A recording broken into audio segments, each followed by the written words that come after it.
I didn't think slipping on a wet floor could change my life, but the moment my head hit the ground, everything went black, and when I opened my eyes again, the first face I saw was his. Zane. And somehow, that made everything worse, and better at the same time. It happened on a random Tuesday. Nothing special about it.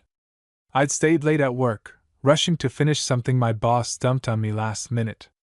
By the time I left, the building was almost empty, the kind of quiet that makes every footstep echo louder than it should.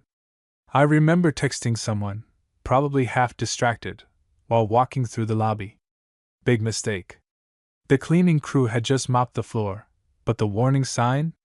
Yeah, it was off to the side, barely visible.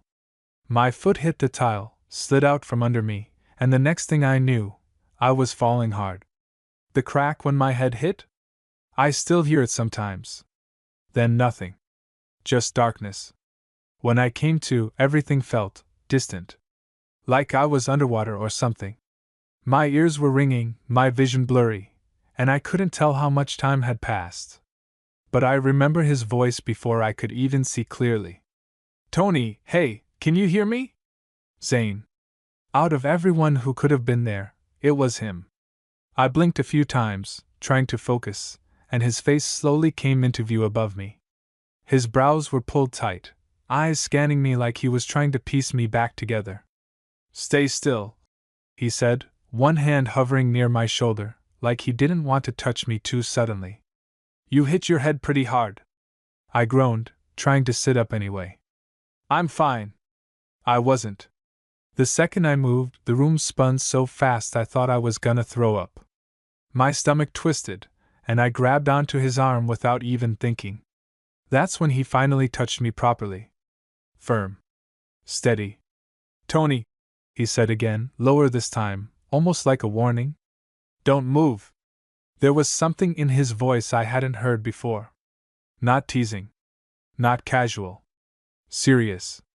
Zane and I, we weren't exactly close. Same building, same general circle, sometimes we'd talk, sometimes we'd grab a drink with mutual friends. He was the kind of guy everyone liked without really trying. Confident without being arrogant. Always relaxed. Too relaxed. At least, that's how he always seemed. But right now, he looked anything but. I'm calling an ambulance, he said, already reaching for his phone. No, don't. I started, but my voice came out weaker than I expected. He ignored me. Of course he did. Typical Zane. I let my head fall back against the floor, staring up at the ceiling lights that felt way too bright. Everything hurt in this dull, distant way, but what I couldn't ignore was how close he still was. Kneeling beside me. One hand lightly gripping my wrist now, like he was checking my pulse or just grounding me. You're bleeding a little, he muttered, more to himself than to me. Great, I mumbled. He huffed out a quiet breath, almost like a laugh, but not really. Yeah. Real great. There was a pause. And for a second, it was just us. The empty lobby. The faint smell of cleaning chemicals. The hum of fluorescent lights. And his hand still holding onto me. I turned my head slightly, just enough to look at him properly. Why are you even here? He glanced down at me, expression unreadable for a second before he answered. Came back for my jacket. Of course he did. Lucky me, I said weakly. That actually got a small smile out of him. But it didn't last long. His grip tightened just slightly when I shifted again. Hey, stay with me, all right? Something about the way he said it, quiet, but firm, made my chest feel weird. I'm not going anywhere, I muttered. Good, he replied, eyes not leaving mine. Because you scared the hell out of me. That caught me off guard. Zane didn't say things like that. Not seriously. Not like this. For a moment, I just stared at him, trying to figure out if I'd heard him right. But before I could say anything else, the distant sound of sirens started getting closer. He exhaled, like he'd been holding his breath this whole time. Help's coming, he said. But he didn't let go of my wrist. Not even for a second. And weirdly, I didn't want him to. Looking back, that was the moment everything shifted. Not the fall. Not the blood. Not even the ambulance. It was the way he looked at me while I was lying there on that cold floor, like I actually mattered. Like losing me, even for a second, wasn't something he was willing to risk. And the worst part? I felt it too. Even then. Even before I understood what it meant. If you've ever read those stories where everything starts with one small moment, one accident, one look, one unexpected touch, yeah.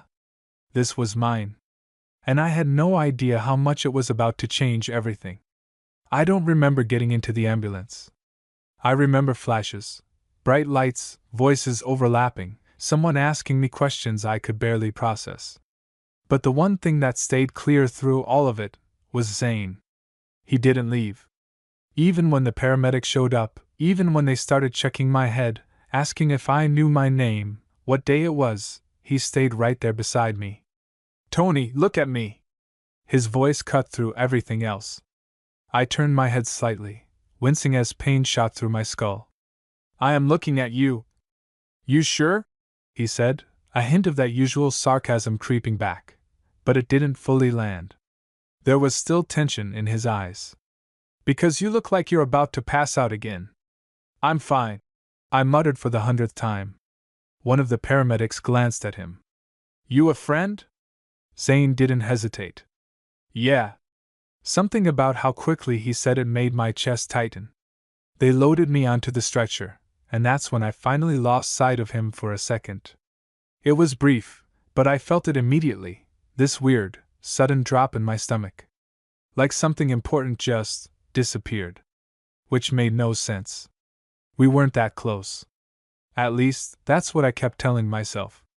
But then, as they rolled me toward the ambulance, I heard his voice again. "I'm coming with him." I turned my head just enough to see him arguing, calm, but firm. Typical Zane. He wasn't loud about it, but he wasn't backing down either. And a minute later? He was climbing in. Sitting right across from me. Like it was the most normal thing in the world. The ride felt longer than it probably was. Every bump made my head throb, and the paramedic kept shining a light in my eyes, asking me to follow it. I answered what I could, but honestly, I was more aware of Zane than anything else. He hadn't taken his eyes off me. Not once. "You good?" he asked quietly when the paramedic turned away for a second. I gave a small nod. "Yeah, just feel like crap." He huffed lightly. "Yeah, that tracks." There was a pause.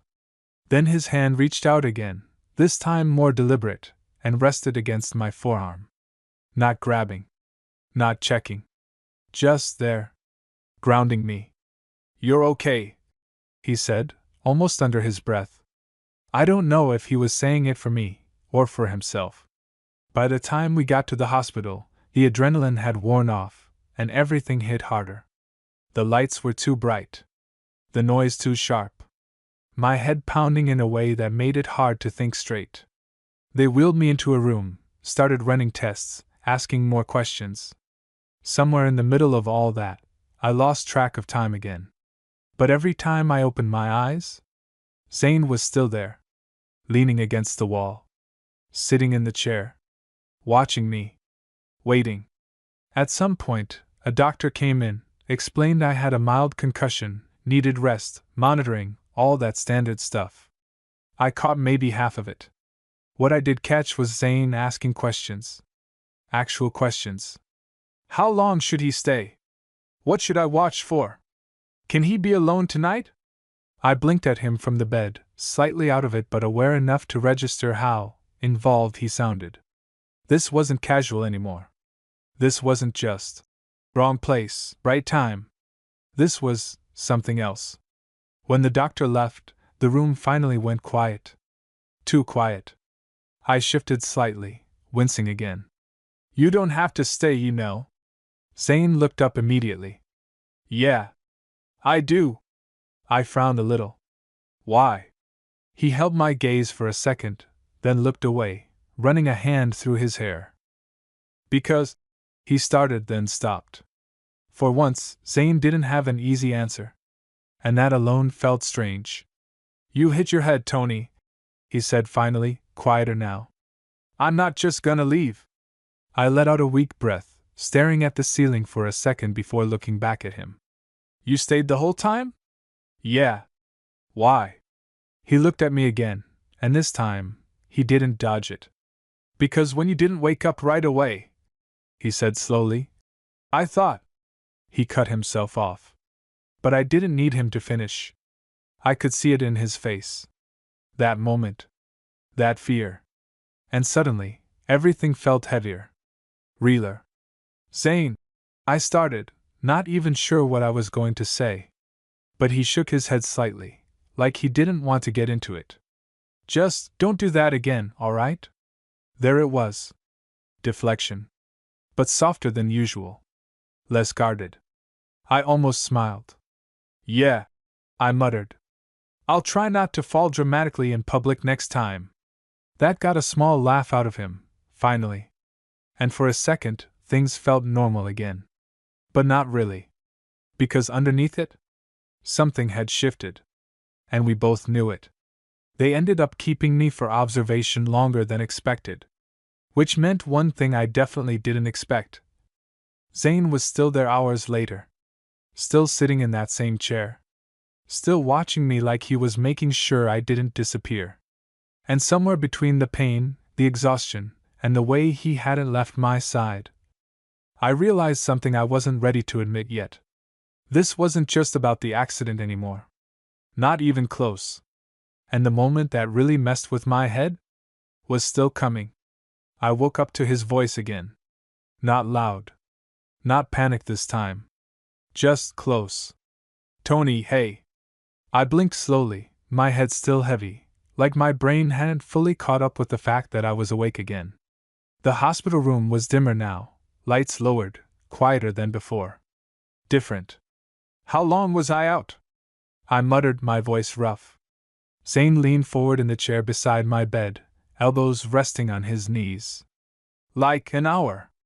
Maybe a bit more. I shifted slightly, testing how I felt. Still dizzy. Still sore. But better than before. Feels like I got hit by a truck, I said. Yeah, he replied, watching me carefully. That's about right. There was a pause. Then I noticed it. He looked tired. Not just a little. Actually tired. His hair slightly messier than usual. His posture slouched like he'd been sitting there way longer than he was used to. You've seriously been here the whole time? I asked. He didn't even hesitate. Yeah. I stared at him for a second, trying to process that. Zane, you don't have to. I know. He cut in, calm but firm. I want to. That shut me up. Because again, this wasn't how he usually was. Zane was the guy who showed up, made things fun, kept things light. He wasn't the guy who sat in a hospital room for hours just to make sure someone was okay. At least, I didn't think he was. A nurse came in not long after, checked my vitals, asked a few routine questions, then left us alone again. And the silence that followed? It wasn't awkward. But it wasn't normal either. It felt loaded. Like there was something sitting right between us that neither of us was fully acknowledging yet. I shifted again, this time pushing myself up slightly so I was sitting more upright. You can go home, you know. I'll be fine. Zane didn't move. Didn't even look away. Are you trying to get rid of me? He asked. There was a slight edge to it, but not aggressive. Just something else. I frowned. No, I just... Then stop saying that. Okay. That definitely wasn't his usual tone. I blinked, a little caught off guard. All right, damn. He exhaled, running a hand through his hair again. Sorry. I just... He stopped, jaw tightening slightly. For a second, I thought he was going to brush it off again. But this time, he didn't. I don't like the idea of you being here alone, he said quietly. That hit harder than it should have. Because there was no joke in it. No sarcasm. Just honesty. and I didn't really know what to do with that. Zane, I said after a moment, softer now. We're not that close. The second the words left my mouth, I regretted them. Not because they weren't true, but because of the way his expression shifted. Not angry. Just something else. Something quieter. Yeah, he said, leaning back slightly in the chair. I know. That should have ended the conversation. But it didn't. Because he didn't look away this time. Didn't deflect. Didn't joke. He just kept looking at me. And after a second, he added, Doesn't mean I don't care. There it was. Simple. Direct. And way too real. I swallowed, suddenly very aware of how fast my heart was beating for someone who was supposed to be resting. You always like this? I asked, trying to lighten it just a little. He raised an eyebrow. Like what? Showing up out of nowhere, acting like you're… I don't know. My personal bodyguard or something. That got a faint smirk out of him. Only when you're bleeding on the floor. I huffed out a small laugh, shaking my head slightly. Good to know. Another quiet moment passed. But this one felt different. Easier. Like we'd crossed something without really saying it out loud. I glanced over at him again, more carefully this time. Not just seeing him, but actually looking. The way his sleeves were slightly rolled up, like he hadn't even noticed. The faint tension still in his shoulders. The way his eyes kept flicking back to me, like he was checking, again and again, that I was still okay. You were really that worried? I asked before I could stop myself. He didn't answer right away. And for a second, I thought maybe I'd pushed too far. But then he leaned forward slightly, resting his forearms on his thighs again. When you didn't move, he started, then paused, choosing his words more carefully this time. Yeah. Just that. Yeah. No exaggeration. No drama. But somehow, it said everything. I looked away first. Because holding eye contact suddenly felt like too much. Hey, he said after a second. I glanced back at him. Yeah? You scared me, Tony. There it was again. That same honesty. And this time, he didn't soften it. Didn't hide it behind anything. I felt something shift in my chest. Slow. Subtle. But undeniable. I didn't mean to, I said quietly. I know. Another pause. Then softer. Still did. I don't know how long we sat there like that. Talking a little. Sitting in silence a little more. But at some point, exhaustion caught up to me again. My eyes kept closing, my body too heavy to fight it. Get some sleep, Zane said, his voice lower now. I nodded slightly, already drifting. But right before I fully passed out, I felt it again. His hand. Lightly resting against mine this time. Not grabbing. Not checking. Just there. And for some reason, that was the thing that stayed with me the most. Because when I woke up again later that night, he still hadn't moved. And that's when I realized this wasn't just a one-time thing. Zane wasn't just the guy who found me after the accident. He was the guy who stayed. And I had no idea what that meant yet. But I was starting to feel it. Whether I wanted to or not. I woke up in the middle of the night, and for a second I forgot where I was. It was quiet. Too quiet. Not the kind of silence you get at home, but that sterile, heavy hospital silence. Machines humming softly, distant footsteps in the hallway, the faint glow of lights that never really turn off. My head still hurt, but it wasn't as sharp anymore. Just this dull, constant pressure. I shifted slightly, blinking the sleep out of my eyes. And then I saw him. Zane was still there. Same chair. Same position, more or less. Except now he was leaned back, head tilted slightly to the side, eyes closed. Asleep. That caught me off guard. I don't know why, but something about seeing him like that, completely still, guard down for once, felt different. More real. Less like the version of him everyone else saw. I studied him for a second longer than I probably should have. The tension that had been in his face earlier? Gone. His breathing slow, steady. One arm resting loosely on the armrest, the other still close to the bed. Close to me? Like even in his sleep, he didn't want to be too far. Something about that made my chest tighten. In a way I didn't fully understand yet. I shifted again, more carefully this time. But even that small movement was enough. His eyes opened almost instantly. Tony? His voice was rough with sleep, but alert in a second. Yeah, I said quietly. I'm up. He straightened in the chair, running a hand over his face like he was trying to wake himself up properly. You okay? I nodded.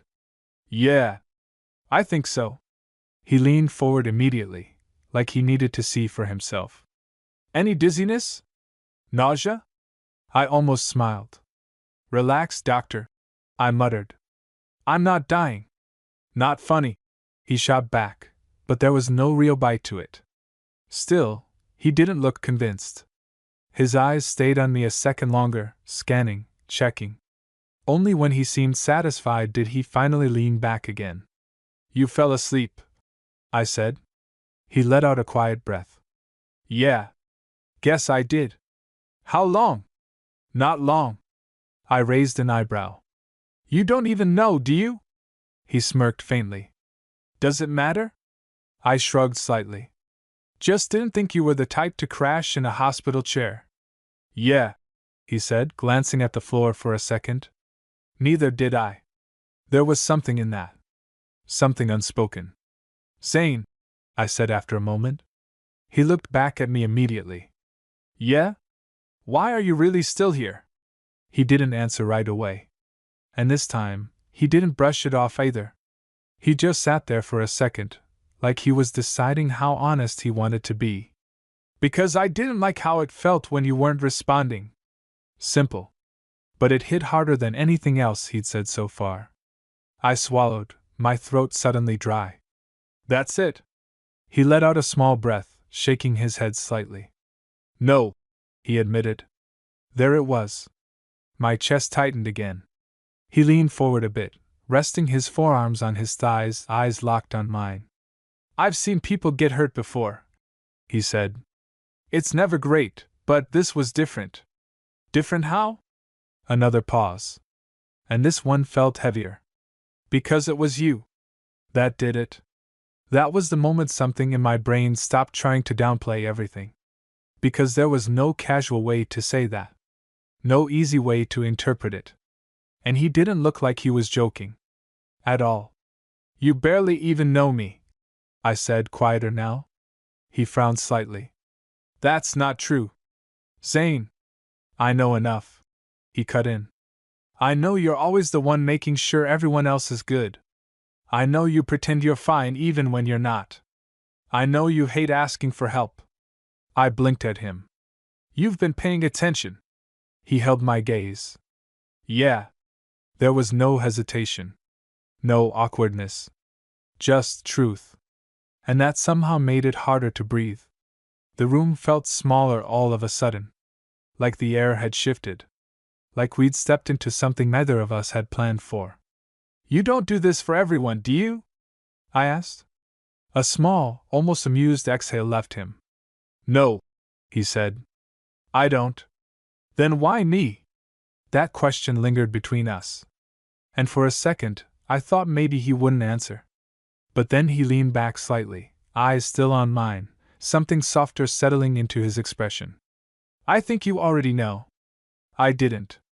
Or maybe I did, and just didn't want to say it out loud. Neither of us spoke for a while after that. But it wasn't uncomfortable. It just sat there. Everything unsaid, but understood. And at some point, without really thinking about it, my hand shifted slightly on the bed. Closer to his. I didn't mean to. At least, that's what I told myself.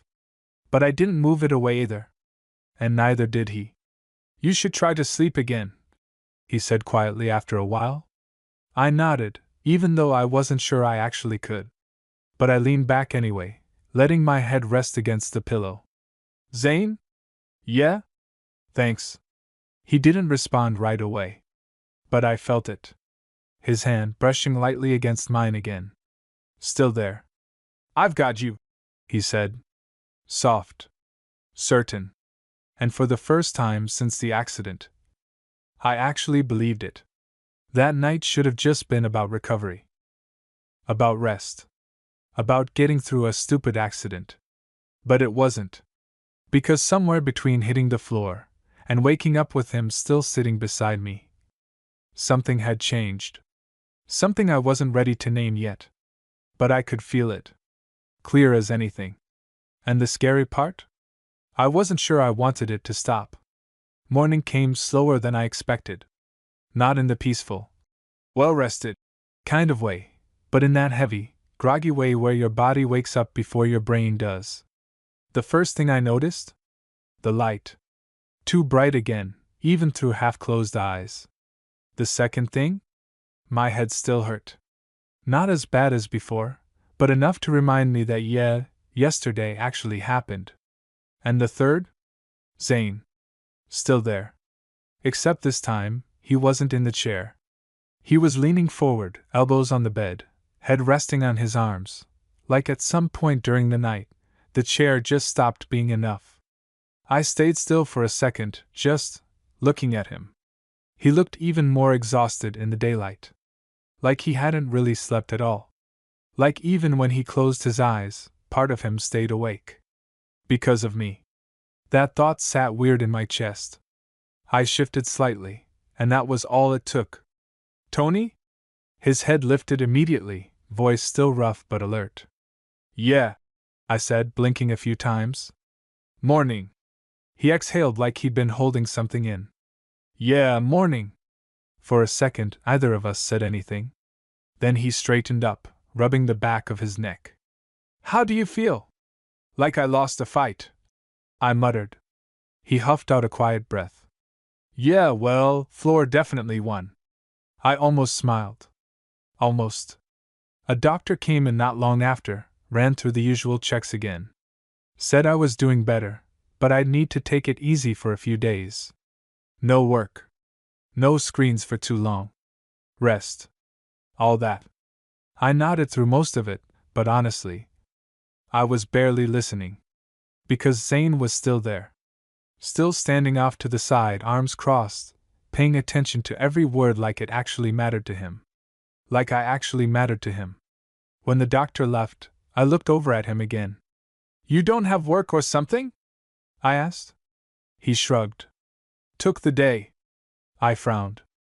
"Zane, don't start," he cut in, but softer this time. "I'm serious," I said. "You don't need to put your life on hold because I slipped like an idiot." "You didn't slip like an idiot," he said, a little sharper now. "You got hurt." "Same thing." "No, it's not." There was a brief silence after that. Not tense. Just real. "They're probably gonna discharge you later," he said after a moment, calmer now. "Yeah," I replied. "That's what he said." "You got someone to stay with you?" I blinked. "What?" "For the first night," he clarified. "They said you shouldn't be alone." "Oh," I said, looking away for a second. "I'll be fine." "Tony." That tone again. Firm. Not aggressive, but not something you ignore either. "I said I'll be fine," I repeated. "And I said you shouldn't be alone." I sighed, rubbing my face carefully. "What do you want me to say?" "The truth." I hesitated. Because the truth? I didn't really have anyone lined up. Not because I couldn't call someone, but because I didn't want to make it a big deal. Didn't want to need anyone like that. "I'll figure it out," I said finally. Zane just stared at me. And yeah, he saw right through that. "Or," he said slowly, "you could stop being stubborn for 5 minutes." I let out a breath. "I'm not being stubborn." "You are." "I'm not." "You literally hit your head and you're still trying to act like you don't need help." "That's not." "It is." I stopped. Because arguing felt pointless when he was looking at me like that. Like he already knew. "Just let me help you," he said, quieter now.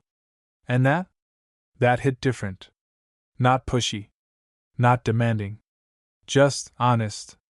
I looked at him for a second, trying to figure out why this was so hard to accept. Why letting him stay felt like such a big deal. Maybe because I knew it wasn't just about the concussion anymore. Fine, I said eventually, exhaling. What are you suggesting? I'll stay with you, he said. Like it was obvious. Simple. Direct. Like there was no other option in his mind. You don't have to do that, I replied immediately. I know. Zane. I want to. There it was again. That same line. And somehow, it still got to me. You're really not gonna drop this, are you? I asked. He shook his head once. No. I stared at him for another second, then let out a quiet breath. Okay. That was it. That was the moment everything shifted again. Because agreeing to that? Letting him into my space like that? That wasn't small. Okay? He repeated, like he didn't expect me to say yes. Yeah, I said. Okay. Something in his expression softened immediately. Not a big reaction. Just subtle. But I saw it. All right, he said, pushing himself off the wall slightly. Then we'll get you out of here, get you home, and I'll make sure you don't do anything stupid. I smirked faintly. You're enjoying this a little too much. Yeah, he replied without missing a beat. I finally get to boss you around. I shook my head. But for the first time since all this started, things felt a little lighter. Still, as I watched him move around the room, grabbing my stuff, talking to the nurse, handling things like he'd been doing it forever, one thought kept coming back. This wasn't just someone helping out. This wasn't just convenience. This wasn't just timing. Zane chose this. Chose to stay. Chose to be here. Chose me. And I had a feeling. Going home with him? That was where things were really going to change. The ride back to my apartment felt different. Not dramatic. Not intense. Just quiet. Zane was driving, one hand on the wheel, the other resting casually near the gearshift. Every now and then, he'd glance over at me, not in an obvious way, just quick checks. Like he needed to make sure I was still okay. You good? He asked at one red light. I nodded. Yeah. Just tired. Yeah, he said. That's gonna stick around for a bit. I leaned my head back against the seat, closing my eyes for a second. You sound like you've done this before. Had a friend with a concussion once, he replied. Didn't listen to anyone, tried to go out the same night. I cracked one eye open. And? He threw up in an Uber and got banned. I huffed out a weak laugh. Noted. I'll try to avoid that. Good plan. When we got to my place, everything felt normal. Too normal. Like nothing had happened. Same hallway. Same door. Same slightly annoying flicker in the overhead light I kept meaning to fix. But walking in? That felt different. Because Zane walked in with me. Like he belonged there. And for some reason, that didn't feel as weird as it probably should have. Sit, he said, nodding toward the couch. I raised an eyebrow. You're really leaning into this whole in charge thing, huh? Sit, Tony. There was that tone again. I rolled my eyes, but I sat. Happy? Very, he said, already moving toward the kitchen. You got anything to eat that isn't trash? Well, I muttered. Rude. I'm serious. He called back, opening cabinets like he'd been there before. You need actual food.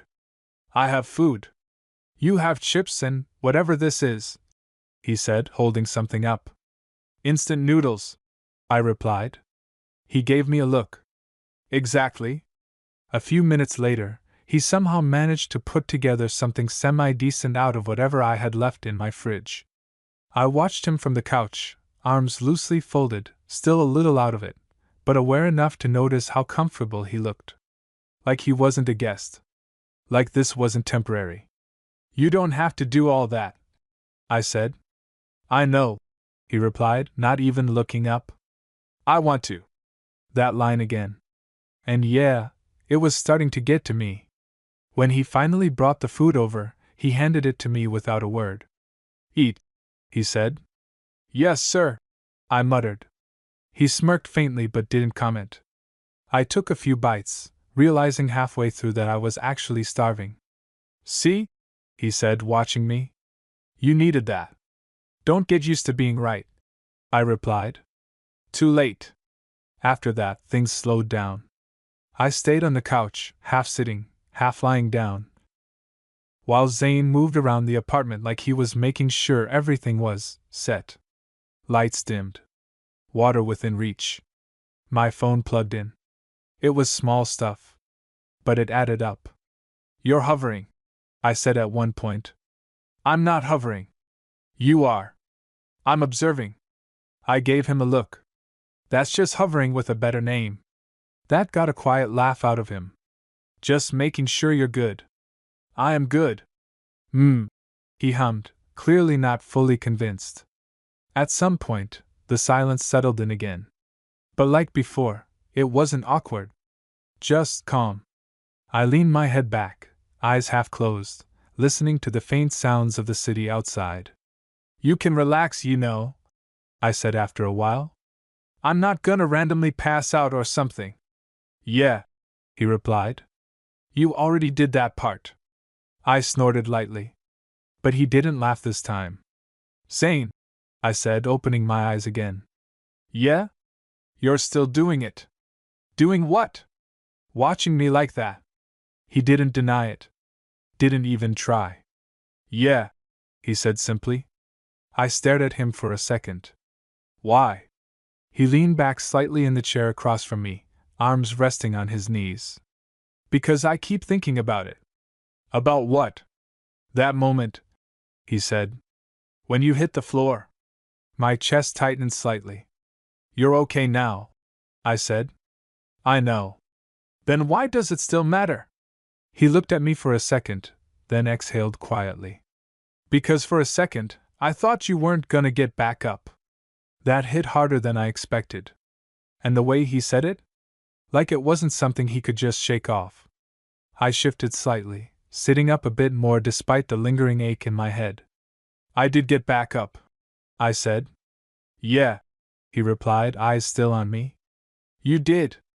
Still didn't like it. There was something about the way he said that made it hard to look away. Because this wasn't just concern anymore. It was something deeper. Something heavier. And I could feel it pulling at me. Come here, I said before I could overthink it. He frowned slightly. What? Just come here. He hesitated for a second, then stood up and walked over. Slow. Careful. Like he wasn't sure what I was about to do. When he got close enough, I reached out, lightly grabbing his wrist. Not strong. Just enough. He froze. Not pulling away. But definitely not expecting it. You can stop watching me like I'm gonna disappear, I said quietly. I'm right here. For a second, he didn't say anything. Didn't move. Then his gaze dropped briefly to where my hand was on him, before coming back up to meet mine.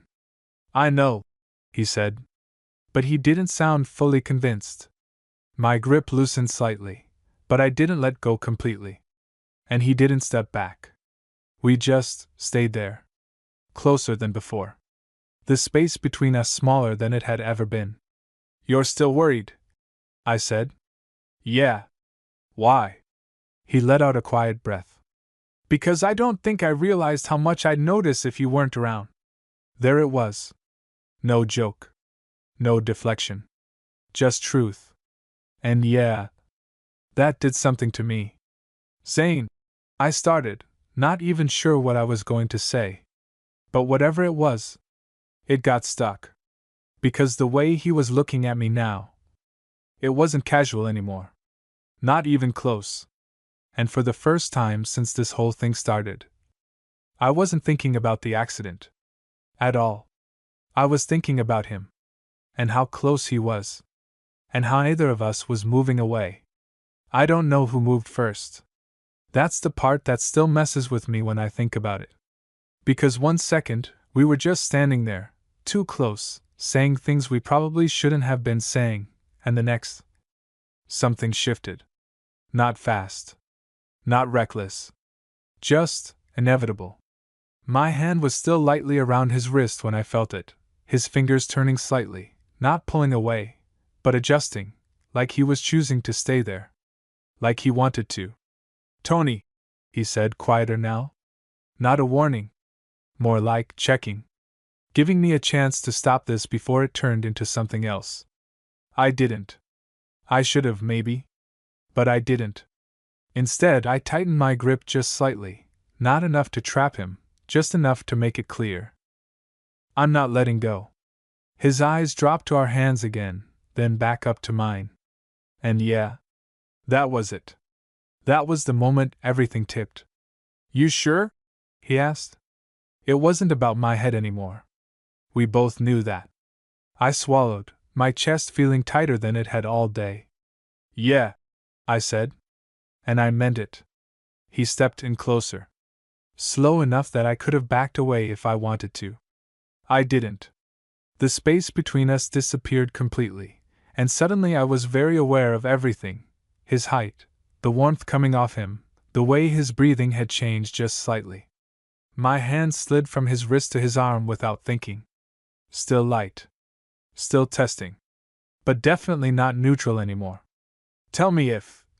he started. "I will," I cut in. I wasn't going to. But I said it anyway. There was a pause. One last second where we just looked at each other. And then he leaned in. Not rushed. Not hesitant either. Just steady. Like he'd already made up his mind. The first contact was barely anything. Just a brush. Testing. But it was enough to send something sharp through my chest. Something real. I didn't pull back. Neither did he. And the second time? It wasn't a question anymore. It felt different than I expected. Not dramatic. Not overwhelming. Just right. Like something that had been building quietly finally found its way out. His hand moved to my side, careful, like he was still aware of everything, still holding back just enough. And mine didn't know where to go at first. Then it settled against him, gripping lightly like I needed something solid to hold on to. When we pulled back, it wasn't far. Just enough to look at each other again. And yeah, everything had changed. No going back to, just casual, after that. Not even close. "You okay?" he asked, voice low. I nodded, even though my head was spinning for a completely different reason now. "Yeah." A small breath left him, something between relief and disbelief. "Okay." But he didn't step away. And neither did I. "This is probably a bad idea," I said, even though I wasn't moving. "Yeah," he agreed. Still not moving either. I let out a quiet breath. "And we're still doing it." "Yeah." There was the faintest hint of a smile on his face now. And that made it worse. Or better. I wasn't sure yet. "Your head," he said after a second, glancing at me more seriously now. "We should." "I'm fine," I replied. "You keep saying that." "Because I am." He looked like he didn't fully believe me, but he didn't push it this time. Not right now. Instead, his hand shifted slightly, more secure now, less hesitant. And mine stayed where it was. Because at this point, pulling away would have felt wrong. "You realize this changes things," I said. "I know. And you're okay with that?" He didn't hesitate. "Yeah." That answer came too fast to be fake. Too certain to ignore. I studied his face for a second, then nodded slightly. "Okay." That was it. No big speech. No overthinking. Just, okay. Because the truth was, I felt it too. That same shift. That same pull. That same something. And as we stood there, still too close, still not quite ready to step back into whatever normal was supposed to be, one thing was clear. This wasn't about the accident anymore. Not even a little. It started with a fall. But it didn't end there. Not even close. The thing about moments like that? They don't come with instructions. There's no clear, "What now?" No smooth transition back into reality.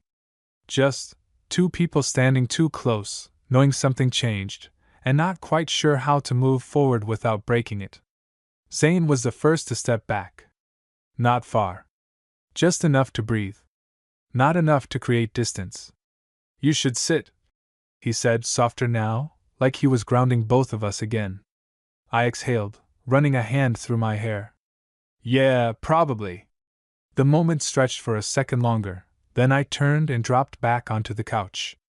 And just like that, reality crept back in. My head still hurt. My body still felt off. But now there was something else layered on top of it. Something heavier. Something real. Zane didn't go back to the chair this time. He sat beside me. Close, but not touching. Not yet. "You feeling dizzy?" he asked after a second. I shook my head slightly. "No, just tired." "Good," he said. "You should rest." I glanced at him. "You're still in caretaker mode, huh?" He huffed quietly. "You literally have a concussion, Tony." Yeah. But I didn't argue. Because part of me liked it. The silence that followed was different again. Not tense. Not uncertain. Just full. Like there was more to say, but neither of us needed to rush it. I leaned my head back, closing my eyes for a second. "Hey," he said. I opened one eye. "Yeah? You regret it?" Straight to the point. That was very Zane. I studied him for a second. He looked calm, but there was something underneath it. Waiting. Not insecure, just needing to know. "No," I said. Honest. Immediate. His shoulders relaxed slightly. "Good," he said. Then, after a beat, "Me neither." I let out a small breath, looking away for a second before leaning my head back again. "Still kind of insane timing, though," I muttered. He smirked faintly. "Yeah. You almost knock yourself out, and that's when we figure this out." "Romantic," I said dryly. "Very." We both laughed a little. And for the first time since all of this started, it felt easy. A few minutes passed like that. Quiet. Comfortable.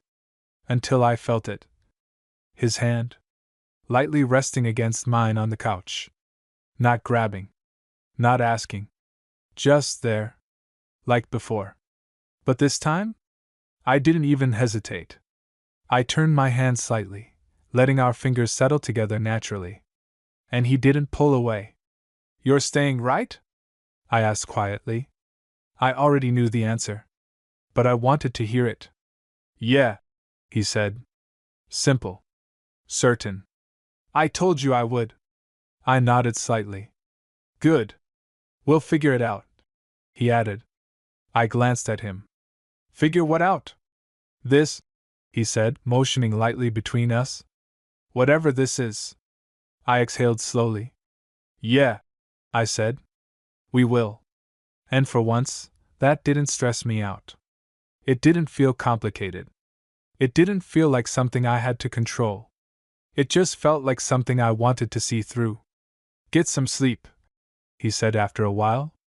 "You're really not gonna stop saying that, are you?" "Nope." I rolled my eyes slightly, but shifted anyway, settling more comfortably into the couch. "You better still be here when I wake up," I muttered. He looked at me, really looked at me, and something softened again. "I will," he said. No hesitation. No doubt. And yeah, that was enough. I don't remember falling asleep that time. But I remember the feeling. His hand still in mine. The quiet of the apartment. The steady, grounded presence of someone who chose to stay. It started with an accident. A stupid fall. A moment I couldn't control. But somehow, that moment brought me exactly where I needed to be. Right there. On that couch. With him. And for the first time in a long time, I wasn't trying to pull away from it. I wasn't overthinking it. I wasn't pretending it didn't matter. I just let it happen. And honestly, that was the part that changed everything.